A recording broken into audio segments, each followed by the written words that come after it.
to go to create new, and I should get this opened up. The Australian business card dimensions are width by 90 and height by 55. My orientation is going to be landscape. Make sure that you're in millimeters and not in anything else. Now over here, I'm actually going to create 2 artboards.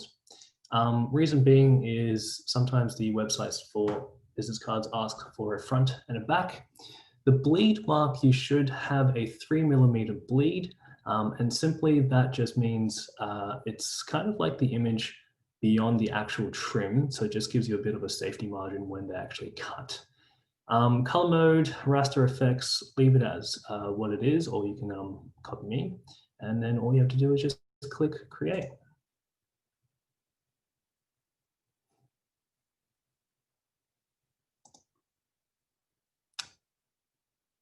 I think it's creating. There we go. All right.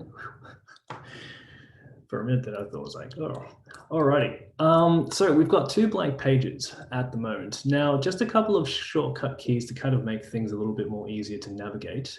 Firstly, you might notice that my toolbars are a lot more bigger.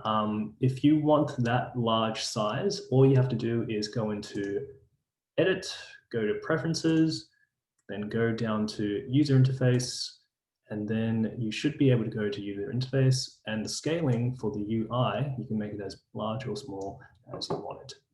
Hit OK, and then you should have the same sort of image size that I do. The other thing is the moving around with the hotkeys. So if I hold down Control and use my mouse scroll wheel, you'll be able to see that I'm moving left and right. The other one is zooming in and out. So I'm going to use my Alt, which I'm going to hold down, and then I'm going to go point my cursor over here, for example, and it will zoom into that particular location. So just a couple of tips to kind of help you navigate through the Adobe Illustrator panel. Now, the other thing that I do want to mention is we're going to be working with Essential Classics. So what I would suggest to everyone to do is to click on Essential Classics and then hit Reset Essential Classics. What that will do is to make sure that we've got the default options so that everyone is following exactly as is that I'm following. Alrighty. That's tool 1, which is pretty much artboards. Tool 2 is shapes. So shapes is located on the left panel box, and it's particularly in this one over here. So if I'm going to do right click, you can see that I can access a whole bunch of different types of shapes. I'm just going to do a very simple rectangular tool shape, and there are 2 ways to actually draw the shape. The first way is the most intuitive, I would say, and it's just simply click and dragging, and then you can see that I've created a very large rectangular box that encompasses my entire artboard.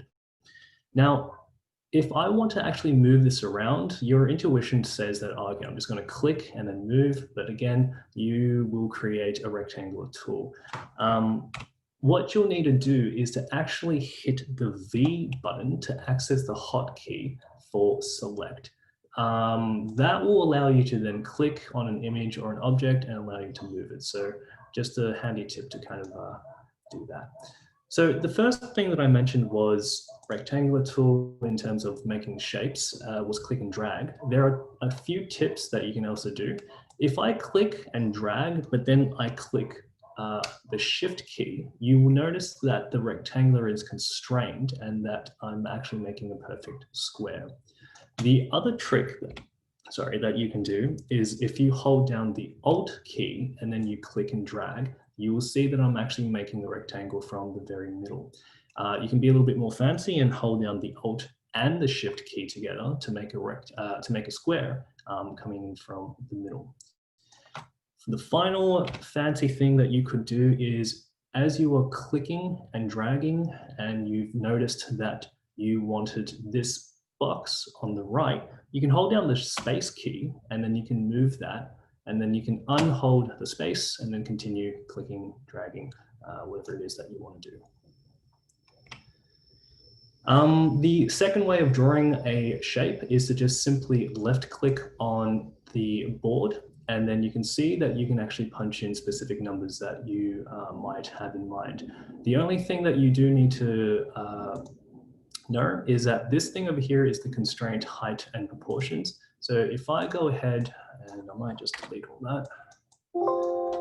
If I go ahead and click on that, you should be able to see that it's going to constrain the particular ratio that I've got at the moment. So if I unclick, and then I go 25 to 25, that's going to be a perfect square. And if I change that to 30, you'll see that it's constraining the height and the width as well. So there you go, there's my square. Now, the other functions is we also want to make more than just a rectangle square. So if you right click with your mouse button, you should be able to see a few different options. I'm going to use the star tool just to kind of explain this function over here. I'm going to click and drag, and you can see that I've made a 5-pointed star. If you hold, while you're clicking and dragging, if you actually, use your arrow keys, you should be able to increase the number of points or decrease the number of points depending on what you need to do. That's the same deal with the polygon tool. So if I click and drag, I'm going to increase the number of polygon sides or decrease the number of polygon sides. So that's just a handy tool for you to know if you want to make stars, polygons, and other shapes. So again, if you do want to select a shape, make sure you press V and go from there. So that's the shapes tool. Let me just have a quick look. The other thing that I might mention now is this is going to be my background shape. So if you wanted to lock this shape down, which is a handy option, you can do that by simply going to Object and Lock the selection. And you can also see that the hotkey is Control-2. So that's locked. That means now I can actually click things or select things, but it's not going to affect the background. I might just unlock everything just for the sake of it, because we're going to use something else after that. Yeah. Just while you're on that one, Shang, if we can just get you to go over the multiple click points again. Yes, sorry. Okay, so for example, if I'm going to create multiple shapes, what I want to do to click on multiple shapes,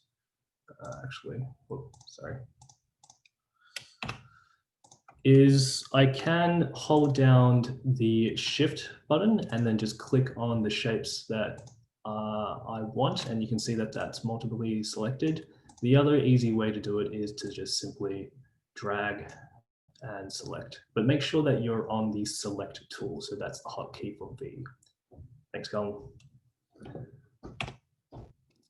Alrighty, so colors. Where was I? Let's just say that we want to fill a particular shape with a particular color. To do that, we are working now with the Swatch tool, which you can find on the right. And if you open that up, you'll see a beautiful outlay of colors, which you can do. Now, to increase the view of that tool, you just simply go over here with the cursor, and you can see that, and you can just increase it like so. There are a couple of, so what you can do is obviously use the default color settings, but Adobe Illustrator is, it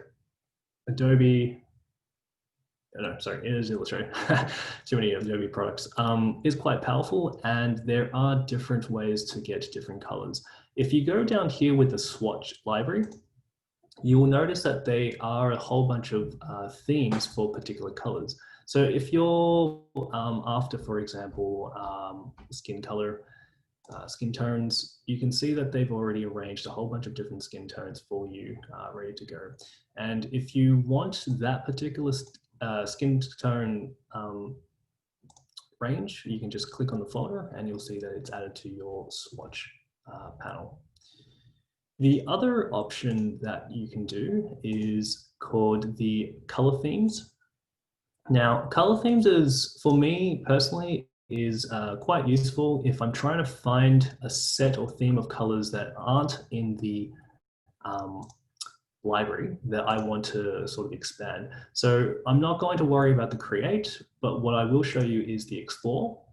And if you hit the explore button, and let's just say that I'm after stem, let's see what they get.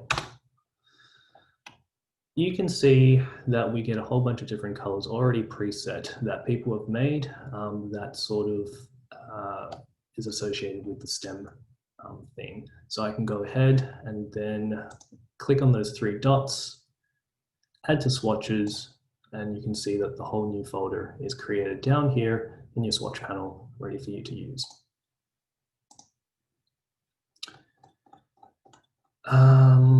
The other buttons, now I'm not going to worry about these three, but I will show you the new color group. So you can set a new folder and you can name this, for example, tint. Hit OK, and you'll see that there is a new folder created with some colors selected due to that particular reason. If you create a new color, which I'll show you in a minute, you can drag that particular color. So for example, I will drag the purple, clicking and dragging, and then I'm just going to drag it down over here. You can see a blue line, and you can see that it's sort of organizes your colors a little bit better. To get rid of the folder, you just simply click the folder and hit delete. And lucky last, there is a new swatch. Now, this enables you to create different colors to your liking. You can go online and search up a whole bunch of different colors and change these percentages to match a particular color that you're after. That is an option that you can do if you want. But yeah.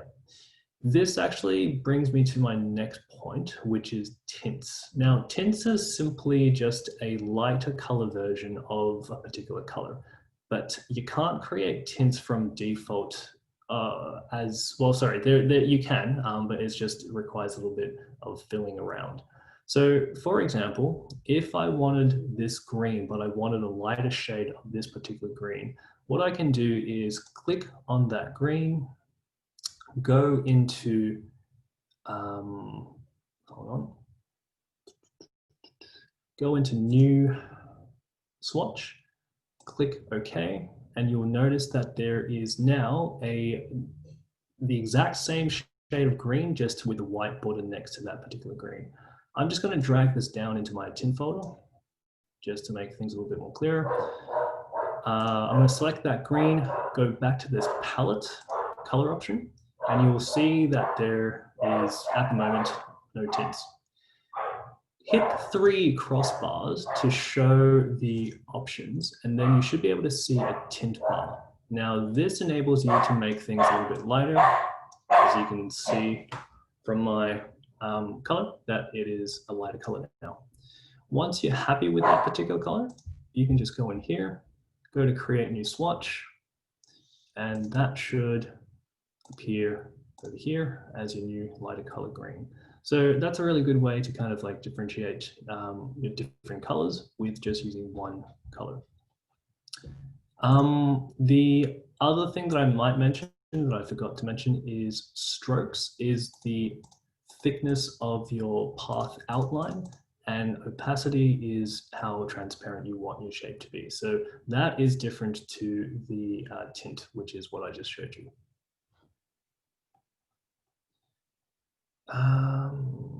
Let's have a look. Right, color guide. Now, what I really like about Adobe Illustrator is they've got a really cool function which helps you to choose complementary colors, which means the colors that match well with each other.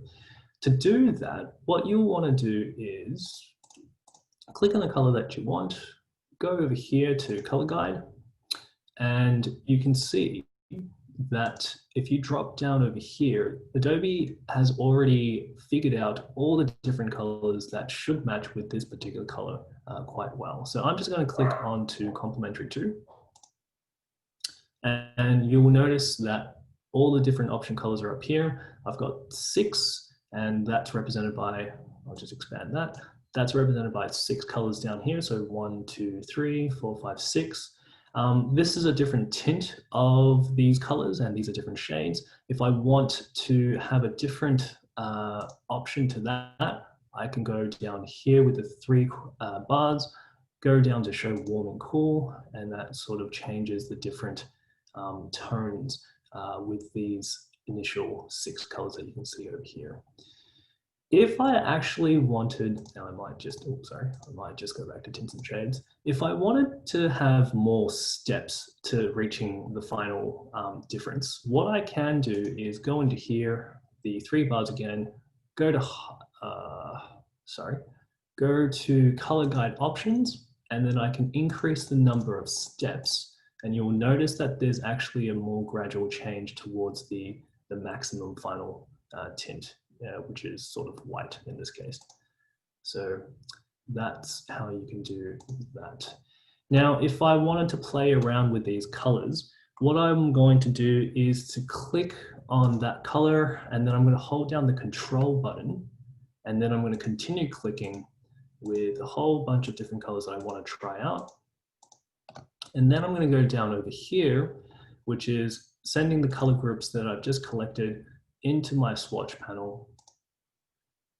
And you should be able to see a new folder with all of those particular colors that I've chosen. So I'm going to, for example, draw another polygon, and I'm going to do that. And you can sort of see that they do sort of complement well with each other. And that's it for color guide. So I'm going to pause here and we'll wait 3 minutes to just get everyone to catch up on and ask any questions. And then we'll go on to drawing by construction. Yeah, no, straight up. Thanks for that, Shang. Straight up, if I can just get you to go window and then color guide, just to mouse over that option for me. So window. Yep. And just color guide. If you need to bring up the color guide, yep, you'll be able to bring it up there just because that one was asked. Alrighty, so hopefully people have sort of played around with it a little bit. I'm going to go move on to compound shapes. Again, just to remind everyone, we will be staying behind 30 minutes after this. So if you have any questions, more than happy to help you out from 5 o'clock onwards. The simple way of showing you how compound shapes work is basically we're going to do a donut. So what I'm going to hit V or select tool. I'm going to select both the green and the orange shape. And I did that by clicking, holding down Shift, and then clicking on the green. So that selects both. Then I'm going to go into Object, and I'm going to go down to Compound Path, and then I'm going to go down to Make. Now, obviously it says Control 8, so you can just simply hit Control 8 to kind of shortcut it down. Now, what happened is it's made everything of the one color, and if you click on them, you can see that they're grouped. I'm going to enter isolation mode, which is going to enable me to modify this a little bit easier. To do that, all you have to do is to double click on the selected shapes, and you can see that everything's sort of grayed out except for the 2 circles. To get out of the isolation mode, you just go outside and double click again and you're back out. So I'll show everyone that again. So here it is grouped together, and then just double click with my mouse button, and that is the left click. Now I'm going to hold, select this circle, and I'm going to move this circle within here, and I'm going to snap it into the center. And I'm going to let go. I'm pretty happy with that, and I'm going to exit isolation mode, and you can see that I've made a hole with a hole. So you might be wondering, well, I could have just done that with another hole, sorry, another circle, but if I put it over this red, you can see that you can actually see the things underneath. So compound shapes is a really good and interesting way to make complex shapes from simple shapes, and a lot of artwork can be constructed using that particular tool. Now I'm going to show you a few things over here. Sorry, I just noticed that. Also, what I just did there was I just selected both shapes, did Control C and then Control V to paste. So that's a common sort of Windows Control and paste option. There are a few other tools in the compound shapes and compound path, and I'm going to show you how to do that. To actually access all of those tools, you can just click on the two shapes that you're wanting to manipulate. And if you have a look onto the properties bar, you will see that there's things popping up. We're after the Pathfinder, and if you click on the three dots, you'll see that there's shape modes and pathfinders. We're going to work with the 4 shape modes at this point, and you'll be able to see what they do. Now, it's going to be a little bit annoying for me to just always go back and access those. So I'm just going to go into Windows and go down to Pathfinder, which is over here. And I've just popped out that particular tool. You don't have to do this. You can access through here, but I'm just using it a little bit often. And I'm going to simply move the circle over here, select both shapes by just doing Shift and click. And then I'm just going to go union, and you can see that it basically joins everything like so. So minus front, you can see already what that sort of does. I'm going to click, drag across over here, and then I'm going to hold down the Shift button, select everything, and then I'm going to hit minus front. And what that does is that it just takes away the shape that is in front. So if I undo that, you can see that the orange shape is sitting on top of the green shape, and that's why it will take that away. To change the location of that, you can right click on the orange shape and then go all the way down to arrange, and then you can send it to the back. Oops, I've sent it all the way to the back, sorry.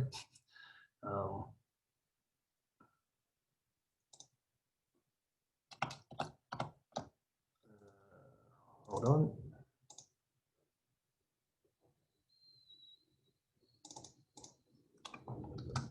Excuse me, sorry.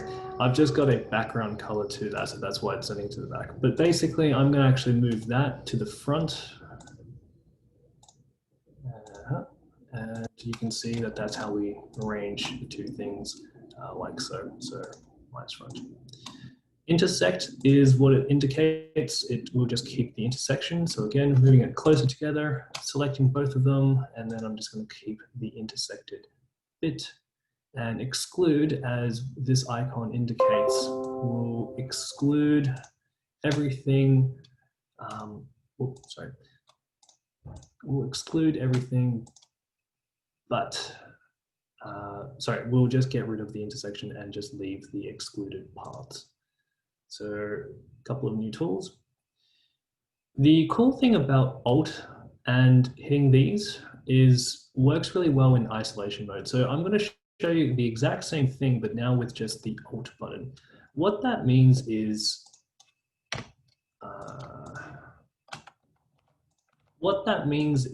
I'm going to have this Pathfinder box open, but before I actually click on the Union button, I'm going to hold down Alt on my keyboard and then click the Union button. So you can see that it's grouped. I'm going to enter isolation mode, which is double clicking. And I'm going to move this, and you can see that that allows you to move it around until you're happy with the location of your object. You can't do that without pressing Alt and Union, so that's why the Alt button over here is quite handy. So exiting isolation, just double click on the outside. So again, minus front, I'm going to go, before I click on the button, tool panel, I'm going to hold down Alt. Hit that, select first, there we go, Alt, click there, and now I'm going to enter isolation mode, double click, and I'm going to move that and move it around until I'm happy. So play around with that, see how you go. I won't show you the rest because that's pretty much the same thing. The next thing that we're going to look at is the Pathfinder tools. So these are the shapes down here. You can also access these shapes by selecting all the shapes that you want to manipulate. And again, the Pathfinder things will pop out here and you can go around doing that. So the first thing I'm going to do is just position it so that I like it. And then I'm going to select everything I like to just hold down Shift and click, but of course you can click and drag if there's nothing else around. You notice that I just clicked and dragged and also picked up the merge. So I've unclicked the merge by holding shift. Anyway, go ahead, press Pathfinder, and you'll notice that these dark outlines have appeared. If you click on that and move it around, it's still grouped. What you'll need to do is to right click and ungroup. And this is where the magic happens. You can now see that it's sort of mixed it up into different pieces. This is a really cool butterfly. So if I just want to keep that, I'll just click and drag. Oh. Just click and drag and then just group. So my right click, group, and you'll notice that that is that. So I'll just delete those. Trim, again, I'll put everything sort of in together so you can see what's happening. I'm going to select everything and then I'm going to go trim, and you'll notice that again, it's grouped. To see the magic actually happen, you need to ungroup it, and then you'll be able to see that it just trims along the outline. Now, if you wanted to see the outline, just click on the shape and then go to stroke and then just increase the points to how thick you want the strokes to be. Merge is very similar to trim. However, it just uses, it recognizes similar colors. So I'll show you how merge works. So you notice that the two greens over here are the same. I'm going to select everything. You can see I've selected everything, hit merge, and then ungroup. Oh, my bad. Ungroup, and then you can see that it's sort of just kept the shapes with similar colors together. Crop is, isolation mode. Crop is the same sort of thing, except might be easier just to show everyone rather than me just talking. You'll notice that it's cropped out everything except for the top shape. So what I mean by the top shape is this is the shape that's in front, and it's kept just this part that would have overlapped on the top shape. So I'll do it one more time so people can see the effects of that. There's crop, very good. And you can see that here's the top shape, and it's just sort of kept the underlying bits to that. Outline is what it suggests. It only keeps the outlines. So I'm going to select everything, hit outline, and you can see that it's, you can't see anything at the moment because the stroke length is not visible. So if you just increase the stroke weight, you should be able to see the outline. Now the cool part about outline is if you ungroup, you should be able to pick out, you should be able to pick off each of the different outline parts, and then you will have creative fun with however you want to do it. So if you have a look at there, there's like a sort of eye in a way. Minus back is similar to crop. However, I will just show you.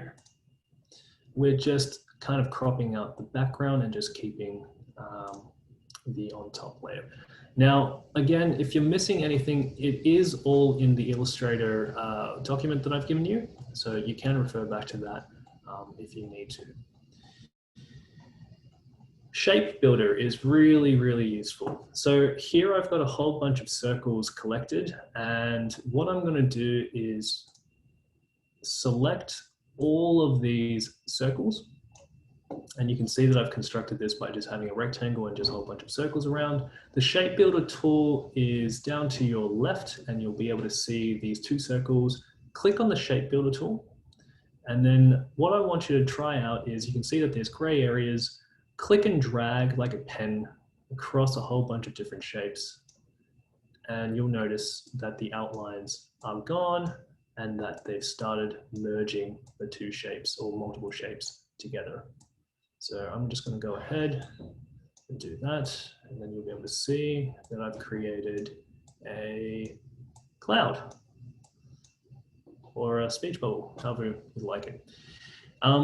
Why is this powerful? It's powerful because you can do a lot of interesting shapes and a lot of interesting art with it. So for example, I've got over here a car, which I've constructed using a whole bunch of simple squares and rectangles and circles.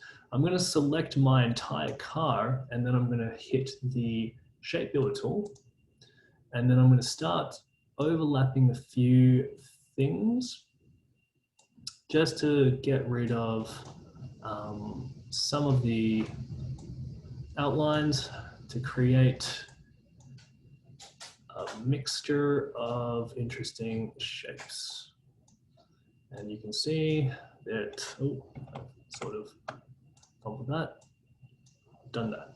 Okay, the thing with this is you can delete shapes. So for example, over here, I don't want this thing bulging out. I'm going to hold down the Alt key, and I'm just going to left click on that to get rid of that. So you can do that if you want. It's entirely up to you. So if I don't want the window panels, for example, I'm just going to hold down Alt, click those two window panels, and that's disappeared. Same thing with the box. It's up to you. If you want to undo a mistake that you've actually accidentally done, do Control Z, and that is just an undo. So very similar to the Word doc shortcut. So that's Shape Builder. Now I know I'm running a little bit behind on time, so I'm just going to skip ahead and go to Clipping Mask. Clipping Mask is a really cool function. The way I see Clipping Mask is kind of like a stencil, and if you put the stencil on top of an artwork and cut around that, you should be able to get the artwork around it. So here I've got a shameless plug of our innovation project, innovation cycle. I'm going to grab the steam and I'm going to overlay it. Now, if you're noticing that you can't see it, you just need to make sure that that is sitting and arranged at the front. So just bring it forward. I'm going to overlay it like so, and then I'm going to select, before you do that, really important, select that, do Control C to copy, and just hold that within the computer memory. Then select everything. And while you selected everything, go to Object, go down to Clipping Mask, and you'll see Control 7 to be the shortcut.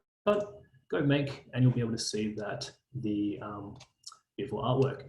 You've noticed that the outline is gone, and this is why the Control C is super important, because if you do Control F, it will return what you've copied exactly in the same position that you copied it in. So now you can see the outline borders strokes again. Now, last thing before you start moving things around is if you start moving that, you'll notice that, oh, hold on, it's not actually pasted with each other. So final thing to do is make sure you've selected everything and then group it. So just right click, hit group, and then you should be able to move that freely. So that's Clipping Mask. So yeah, I'll stop there. And okay, so we might move on because we only have 10 minutes left. So hopefully we've got through enough. Aligning objects is pretty straightforward, but you just need to know how to access the toolbar. So for example, I've got shapes over here and I sort of want to align them all within a particular line. Step one, select the stars that you want to align, and then you notice over here that the Align tool pops in. There are three options to these Align tools. You've got Align to Selection, which will align these objects within this rectangular box or within whatever the maximum and minimum, the maximum points to the total selection. Align to Key Object, you'll notice that if you click on that, one of these objects will be highlighted. So all of these will be aligned to that particular object. And Align to the artboard takes into account the entire artboard. So I'll just do Align to Selection for now and then just show you a few of these tools. These icons will also show you and give you an indication of where they'll be. So this one will align to the left. This is aligned to the center. This is aligned to the right. Now I am doing Control Undo every single time I'm showing you these tools, just so you're aware of how I got there. This is the horizontal version. So I'm aligning to the top, I'm aligning to the center, and I'm aligning to the bottom. Again, this is to selection, so it is aligning according to the selection space. If you are doing align to key object and your key object is over here highlighted in red, let's just say that I'm going to do that. You can see that it aligns to that particular key object. However, if I want to change my key object, so go back over here and select it. Select a few of these, and I just want to change my key object. I just hold down Alt and then select a new one, and then that highlights the new key object. So that's align object. Let me just have a quick check. Yep. Align points is really useful for creating free drawings. So this is not in your notes, but if you use the pen tool and then you just click on one point, you'll see that I am drawing pretty much a new shape, which is exactly how I drew the this shape over here. Once you're done with the pen tool, hit exit, and then you've created a sort of shape. So this shape over here, it's not aligned, and I'm just trying to align the points. This is the point where you do need to hit the direct selection tool and then click on that, and then you'll notice that there are 4 points in this particular shape. I'm going to zoom in so you can see these points a little bit better, like so. And then I'm going to select this particular path. This particular point, and that's sort of red compared to the white points on the others. And then this align sort of pops in again. And then all you have to do is click the 3 dots and then just make sure that your align anchor points are pretty much, so for example, if I align to the top, that's aligned to the artboard, I'm guessing. Yep, so just make sure that you've got align to selection. So I might just return that. I'll do it again, align to selection. That point is selected, and then you just hit,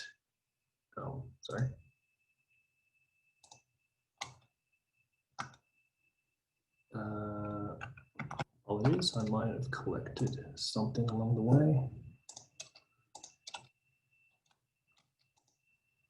Here.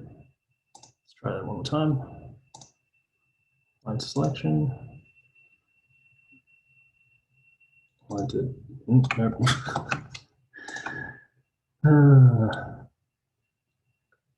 sorry about that. I'm just to help you out, you're there, Shang. It's because you've only got a single point selected, so you need to have the 2 points selected for that to work. Cheers, mate.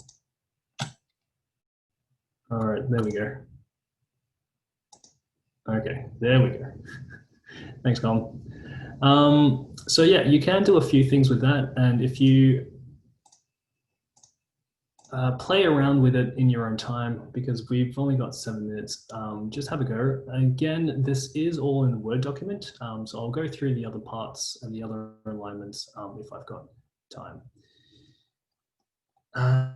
Distribute object allows you to evenly distribute these particular objects. So if I click on this object and I want to distribute vertically, you'll see that within my align tool, there are more options. If you click on the 3 dots, the second part over here is distribute objects. And I'm going to go ahead and distribute vertically, so to the top. That's already done. If I do center, you'll notice that they're taking these midpoints and they're distributing it in a sort of distributed center manner. This sum over here is distribute evenly from the bottom, indicates that the bottom of the objects are distributed evenly. So if you had a ruler and you measured the distance from the bottom objects, you'll notice that they are distributed evenly.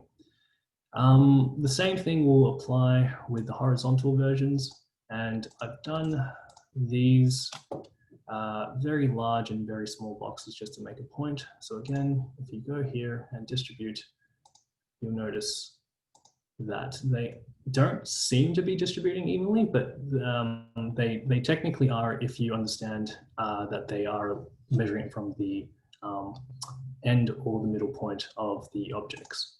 So that's the distribution function. Now, if you actually want to distribute them evenly across all of these objects, what you'll need to do is hit that. And instead of align to selection, you'll want to align to key object. So for example, this is selected at the moment. Let's align it to the center key object. Oh, hold on.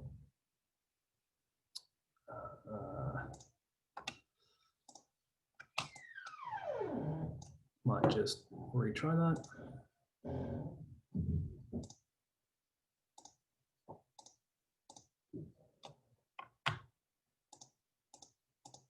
Oh, that's why I've got, here we go. Okay, let's try that now. I had the direct select function on. So now I'm lining to the central object. I'm going to go ahead and I'm going to change this to 2 mils, and you should be able to see them distributing evenly, which they have not.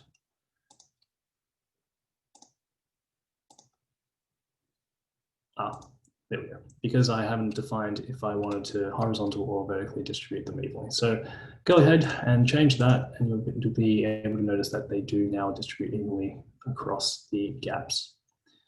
So yeah, that's distribute objects in a nutshell.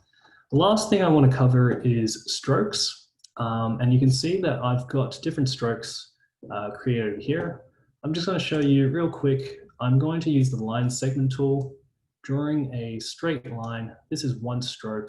And what I'm going to do here is you'll notice that the stroke option over here, if you click on that, it'll open up a few more options. I can increase or decrease the weight, which is something you're all familiar with. Then I can actually change the cap, which what I'll do is I'll try and zoom in or increase the weight so you'll be able to see the effects. So you can see that that's a circular cap. I can just close it off with the cap within that point, or I can overextend the cap beyond the last vector point. The corner is a little bit more obvious if we select this particular shape. And you'll notice that there are a few corners over here. So if I go into stroke option and then I do the beveled, you'll notice that that particular corner is now more rounded. So let me increase the weight to kind of make it more obvious. Or you can sort of cut it off to make a nice sort of squared off bevel. A line stroke, we're not going to cover that. The other thing I do want to cover is these dashed lines. So for example, this particular stroke has no dashed lines at the moment. You can just go to stroke, hit dashed lines, and you'll be asked how big you want your dashed lines to be. So at the moment it's 11 points. I'm going to increase the gap to 5, and you'll notice, sorry, I just need to reduce the weight, and then you'll be, oh, that's increasing. And you'll be able to see what I mean by the dashed lines. So I'm going to reduce that, and you'll be able to see now the dashed lines. So you can change these to kind of alternate how big or how many dashed lines you want. Arrowheads indicates what sort of endpoints you want. So if you wanted a particular arrow, you can say arrow 6. You'll notice that there's a huge arrow over here. By decreasing the scale of your arrowhead or increasing the scale of your arrowhead, you are changing the size of your arrow in proportion to the dashed lines. This particular arrowhead is to the left. If you go ahead and do this one over here, you'll get an arrowhead to the right. So that is that. Yeah, I think we've covered all of the tools that we were supposed to cover. Is that right, Colin? Yeah, so probably the last thing it would be is how would we drill it all together to make that business card? Yep, so great question. Unfortunately, we didn't have enough time to do that. So for example, I've got over here my very quick mock-up of a business card. The text box option is the T, and then you can draw a particular text box in which you can enter your details. But for example, if I wanted to make a really quick robot, I've got some shapes that I've created. I'm going to put in the eyes, bring forward. So I'm going to create, sorry, to front, 2 eyes over here. And let's just say that I want the compound shape.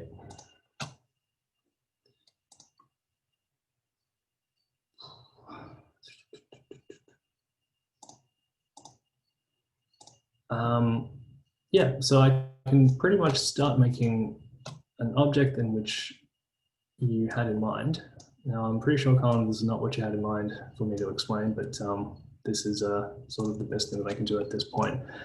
You can use a whole different bunch of techniques to make different shapes. So it is up to you and how creative you want it to be. There's a lot of YouTube clips out there as well to kind of explain how to make, for example, butterflies or objects or cars.